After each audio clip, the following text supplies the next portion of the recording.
about 1998 or thereabout, Willie Walkman, who used to be my PA, came into my office and said, oh, there's these two young boys, they know how to sing. Can you listen to them?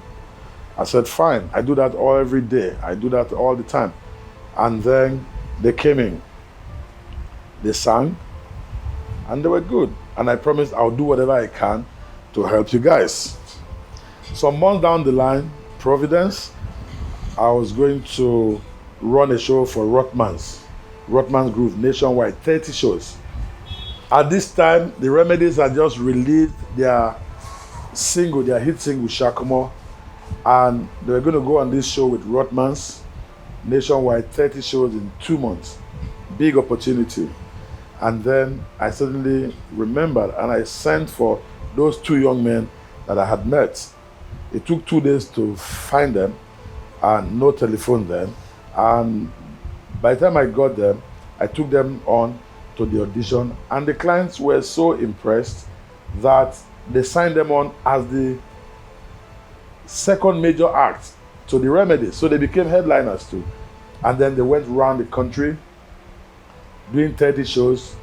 The least capacity audience we had must have been about 25,000 from Sokoto to Calabar to Mina to Katsina to Aba, Port Harcourt. We covered Nigeria comprehensively.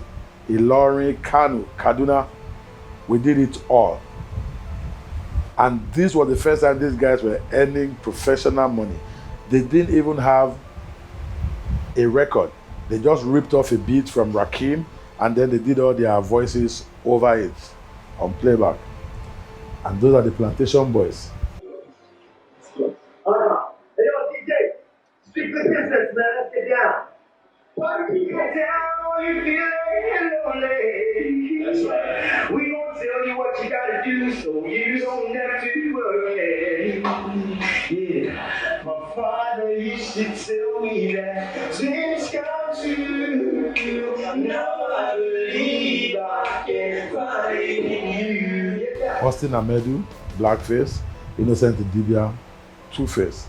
And then when it was time for them to record, they came to me. I took them under my wing after this as Kwesai or semi-managers or just advisors. I never signed them on a contract, but I did everything for them that I could. And then they brought Chibuzo, who became known as Face. And that was how, by the time the world got to know about Plantation Boys, there were 3, as against the 2 that started. I did my bits. I had to babysit them through their recordings and whatever up until they had their first release, and they went on to become very, very successful. It's called show business, okay? This thing has been a journey, and the first thing we have to do to get to the business is to validate the show. It's taken us 10, 15 years, but I don't think anybody can argue we validated the show. Everybody in Nigeria knows now the Nigerian entertainment industry has power, it has validity, it can push marketing. If you don't connect to the Nigerian icons, you're not going to sell any product in Nigeria. We killed Michael Power. That was intentional. I don't want to see any random non-Nigerians selling stuff to Nigerians. Why? We've got thousands of icons. You want to sell stuff to a Nigerian? Go get one of the young icons and work with them. Do you understand? And that's my mentality. That's the hip hop mentality. And that's by the way, that's the connection, because hip hop is the first cousin of Afro beats. Okay? People need to understand that. Afro beats is hip hop attitude and mentality with a fusion of African sounds, hip hop and dancehall and R&B. That's what Afro beats is. And when you understand that, you understand the connected culture between young black people all over the world and why they can't stop us. We're 1 billion plus in Africa alone. We're another 100 million, 200 million in outside Africa. And we are the trendsetters. The truth of the matter is, the black guys set the trends. They set the dance trends, the fashion trends, the music trends. As an entrepreneur, one of the areas that's been very dear to my heart is with the young girls, which we call hostesses and ushers for events. So one of the things I do, or Entes does, in engaging their services is we make them understand that there's pride in whatever they decide to do, even as ushers.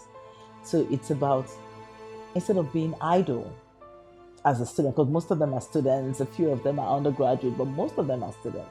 Instead of being idle, find a source of livelihood, which is being able to work as an usher or a hostess, instead of relying on other ways of making money that's not as dignifying, but being able to encourage them and create that platform, create that job opportunity every time for them to have some way of making an income. So and every time I engage their services is an opportunity for me to talk to them, for me to imbibe one or two things in them. And it gives me joy in being able to do that. I don't see challenges. There are no challenges. It's life, you know. So whatever it is you are doing in life, you have to achieve some things. You have to pass through some barriers to achieve whatever it is you want to achieve. So I don't see those as challenges. I don't believe in challenges. I just see them as things I have to do to achieve what I need to achieve. So I need to look for the money. That's the most important thing. And then, because talent abound. We're a country of 200 million people. We have tremendous talents. Talents everywhere. Very high quality talent. So talent is not the problem. So the problem is the funding.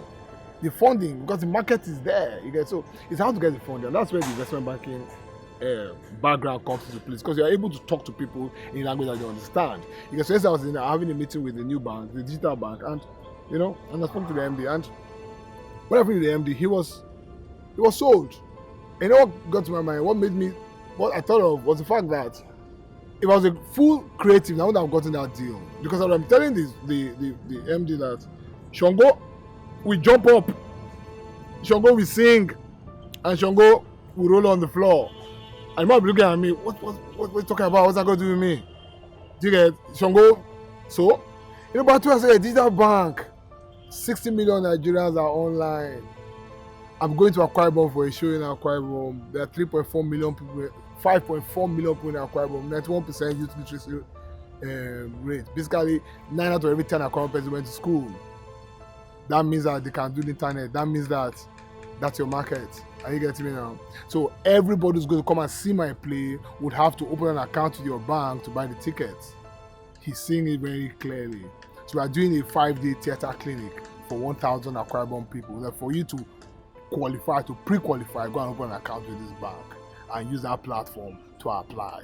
He's seeing it, he's loving it. Are you getting me now? So those are the small challenges that affect those who are in that space. How to get funding for small, these are big dreams. Do you get? So those are the challenges. And then we are surpassing the small. When I set up a sports bar called Sports Shack, there was no DSTV at the time. We're using satellite dishes, and this sports bar, Sports Shack, was the place to be, the watering hole for the middle class after work hours. And you found legends of sports coming up as guests or as regular guests or invited guests, and we had activities that engaged everybody. And on big match day, it was possible to find 200 to 300 people coming here to watch football, because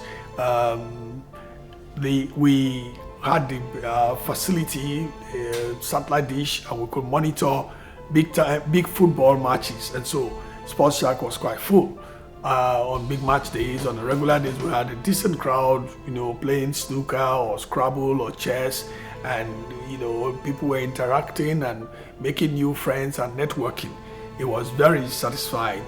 And then, of course, by the time DSTV came, it was easy for a culture of viewing center to evolve from Sports Shack. So the facts are that Sports Shack is the premier sports bar in Nigeria that gave birth to the business of viewing centers today. And then, of course, I can say to myself, hey, you've done something, because I'm sure there must be about 4 million viewing centers in Nigeria. If you say each viewing center employs 2 people, it means that Sports Shack, driven by me, has created about 8 million jobs. So again, that was another thing that I think I added to society. When I look at where I started from and where I am today, I'm 62 years old now. I've been in the industry now since 1985. We've come a long way, but the journey remains. We are not where we were 40 years ago. We've come a long way. And you know, the joy that I have is that there's still so much to do. But you know, when I look at the people that I've worked with, who have been through our pipeline, who have been through other pipelines, when I look at the industry today, what I know is that the young people of Nigeria today who are in this industry have the talent and the ability to take us to the next milestone. They have the ability and the tenacity and the desire to do better than what we have done. And I believe that we have prepared them for it. Unfortunately, they are having to deal with extraneous issues that are not related to the industry, but have more to do with where Nigeria is today. I don't want to go into the issues of government and politics and management of the economy and all of those kind of things. All I know is that the challenges which they face today are not the challenges which we faced. But I pray and I hope that we have enabled them enough and provided them the right kind of tools and the right temperament and thinking to be able to subdue and conquer some of the challenges which they have today and enhance and build the industry to where it can go to, and also develop younger people behind them so that they can also hand over to other people that can continue the journey. One of the challenges of an entrepreneur is capital. And until we get it right in terms of fundraising or in terms of raising capital for startups, because though we're not sure whether the startup will fail or will succeed, but first of all, capital needs to be available for startups. So that's one of the challenges. The second challenge was, how do I prove to people I'm a mechanic? I can actually do it. That is where marketing, advertising, talking to people, you know, it took time for the business to take off. Then another one is staff challenges. You employ people. The level you are in the trade or in the technology, they are not there. So you have to do most of the jobs yourself, or you have to supervise, you have to be there personally to see that the job is being done exactly the way you want it done. Then after people see that, okay, the guy is being successful, competition comes in, everybody wants to do exactly the same thing you are doing. And then that means you need to be a step ahead of every other person. If you're not a step ahead of every other person, it means that with time, you will fade off completely.